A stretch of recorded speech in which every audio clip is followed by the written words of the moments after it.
C'est l'un des plus célèbres monuments à Bourges et l'un des plus visités, le palais Jacques-Cœur. La célèbre devise du grand argentier de Charles VII figure sur la façade, à cœur vaillant, rien d'impossible. Mais bien peu savent que Jacques-Cœur, fils de commerçant, n'a pas pu habiter dans cette fastueuse demeure qui porte pourtant son nom. Ces biens ont été mis sous séquestre, confisqués par le roi au moment de l'arrestation de Jacques-Cœur. Et donc ni sa femme, de toute façon qui est morte peu de temps après, ni ses enfants n'ont pu profiter de ce formidable palais. C'est un peu ça la vie de Jacques-Cœur, c'est au fond un grand rêve qu'il a voulu montrer. Tout d'un coup, il a rêvé sa vie, ensuite mis en application ses rêves, jusqu'à quelque part à la chute du rêve ensuite. Et il a voulu en tout cas construire ce palais à l'image de sa réussite. Ces armoiries, le cœur et la coquille, sont représentés dans la salle des festins. Jacques-Cœur avait délégué la construction de son palais aux meilleurs architectes et artisans. Sa femme, restée à Bourges, surveillait aussi l'avancée des travaux. Au moment de son procès, le palais n'est qu'une infime partie des propriétés amassées grâce à ses lettres de crédit auprès des nobles désargentés. La noblesse lui en voulait parce que bien sûr la noblesse supportait mal de devoir parfois beaucoup d'argent à une personne roturière, un simple marchand à l'origine, et bien sûr jalouser le pouvoir et la place qu'il avait pris au sein même du Conseil royal. Jacques-Cœur battait monnaie pour le roi. Grand voyageur, ses richesses provenaient de son commerce avec le Levant, les actuelles côtes syriennes, libanaises, égyptiennes. De ses expéditions, il ramène aussi des idées d'aménagement originales pour son palais, comme un hammam, une petite pièce située juste à côté de la cuisine. À côté, on a une pièce qui est à peu près 60 cm surélevée. Et donc ici, dans cet évinement, on fait un foyer. On chauffe le sol. Ici, on verse de l'eau qui tombe sur ce sol chaud. Et donc, on avait donc un bain de vapeur. Ce qui va être extraordinaire, surtout, c'est d'avoir un bain de vapeur à titre privé chez lui. Voilà pour l'histoire officielle. Mais depuis plus de 500 ans, le palais a été largement remanié.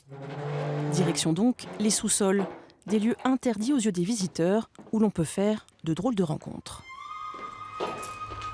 Ça, c'est les petits trésors du palais. Et en fait, là, vous avez en fait tout un dépôt lapidaire. Alors, il y a des pièces du monument, des originaux, notamment celle-ci. En fait, vous avez la vraie Massé qui est sur la façade est de la rue, parce qu'en fait, cette dame en fait a été refaite, et donc l'original en fait est ici. Massé Léaudepart, la femme de Jacques-Cœur, repose à même le sol.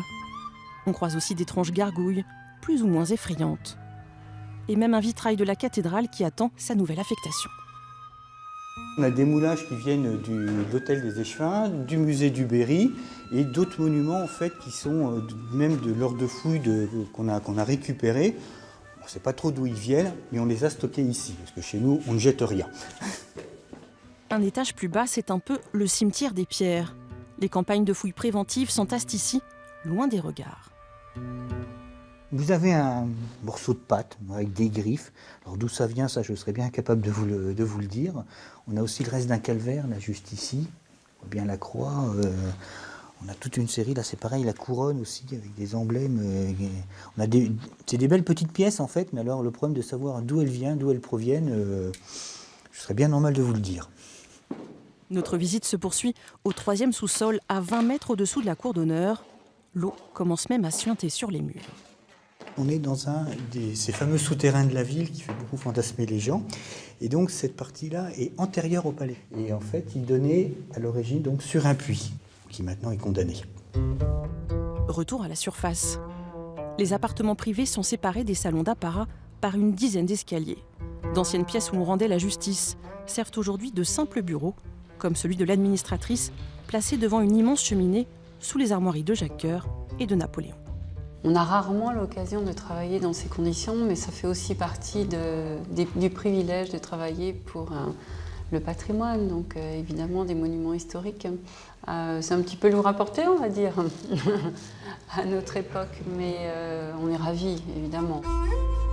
Autre pièce inaccessible aux touristes, ces combles autrefois lambrissés qui pouvaient accueillir le personnel de la cour. Nous sommes dans la tour sud. Aujourd'hui, c'est l'endroit préféré des chauves-souris. Même la tête en bas, elles ont une vue imprenable sur la cathédrale.